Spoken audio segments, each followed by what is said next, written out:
संदीप ने अपनी माँ के कहने पर गांव में शादी कर ली थी। लड़की का नाम था सुनीता।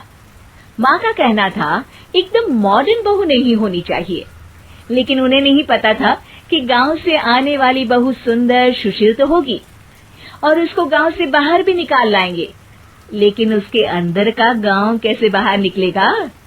शादी के कुछ दिन बाद, माँ, टिफिन तो देना जरा। बेटा, अब तो स्कूल नहीं ऑफिस जाता है, माँ से नहीं अपनी बीवी से टिफिन मांगा कर। ओके माँ। सुनीता, टिफिन ले आओ। जी लो टिफिन, इसके अंदर पिस्ता डाल दिया है। पिस्ता? पिस्ता क्यों? सास जी ने बोला था ना कि आपको पिस्ता बहुत पसंद है। ओहो, मैंने पिस्ता नहीं पास्ता बोला था, पास्ता। पास्ता? कहीं होता है पास्ता? अरे बेटी, तू रहने दे, मैं बना दूंगी। अच्छा किया कि पाव भाजी बनाने का नहीं बोला, वरना किसी के पाव बना देती है। सुनीता को बुरा लगता है, लेकिन उसकी नादान हरकतें कम नहीं होती। ऐसे ही एक दिन, अरे तुमने ये क्या लगाया है? अरे आप वो फूस फूस करके लगाते हैं ना, वही। डियो? का दियो? किसको दियो? अरे वही ना जिससे खुशबू आती है। हाँ हाँ, सही पकड़े हैं। अच्छा, लेकर तो आना। कौन सा डियो लगाया तुमने? अभी लेकर आते हैं जी। संदीप की बात मानकर सुनीता अंदर से खुशबू वाला फुसफुस लेकर आती है। ओएमजी! ओएमजी मतलब? अरे ओएमजी छोड़ो, और ये खुशबू वाला फुसफुस की बात कर रही थी तुम? हाँ, इसी की। फिर से सही पकड़े हैं। अरे देवी, लेकिन आप सही नहीं पकड़े हैं, ये डियो नहीं है। डियो नहीं है तो क्या लियो है?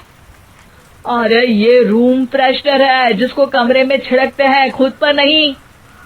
कोई बात नहीं, माँ कहती थी आत्मा किराएदार है, शरीर एक किराए का कर्म।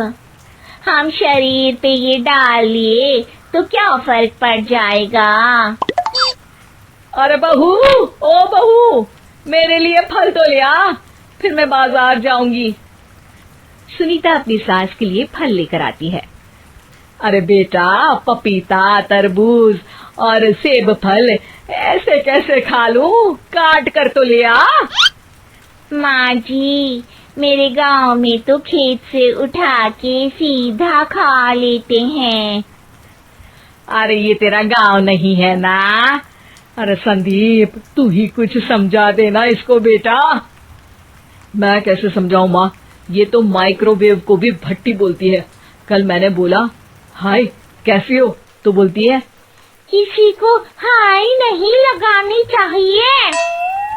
अरे सुनीता, तेरा क्या होगा? अभी तो कैसे बताऊं माँ जी, अभी हम कुछ करेंगे फिर पता चलेगा क्या होगा, लड़का या लड़की। कहाँ से आ गई है? रामपुर से जी, आप ही तो लेकर आए थे मुझे। अरे मुझे माफ कर दो। पहले कोई गलती तो करिए जी, आपकी तो सारी गलती माफ कर देंगे हम। हाँ। अरे बहू, मेरी बात सुन। फल यानी कि फ्रूट जब भी लाए ना तो काट कर लाना, ठीक है? जी ठीक है माँ जी, फल यानी फ्रूट यानी काट के लाऊंगी। सुनीता रोज ही कोई ऐसी हरकत कर देती जिसकी वजह से उसे घर में दो बातें सुननी पड़ती। एक दिन, माँ, मेरे बॉस घर पर आने वाले हैं शाम को। उनका बर्थडे है, फैमिली साथ नहीं रहती उनके, तो यही पार्टी कर लेंगे। उनको अच्छा लगा तो शायद मेरा प्रमोशन भी हो जाएगा। मैं ना फ्रूट केक लाकर फ्रिज में रख दूंगी और तेरे साथ आज खाना मैं बनाऊंगी, ताकि जब साहब आए तो खाने में कोई गड़बड़ ना हो।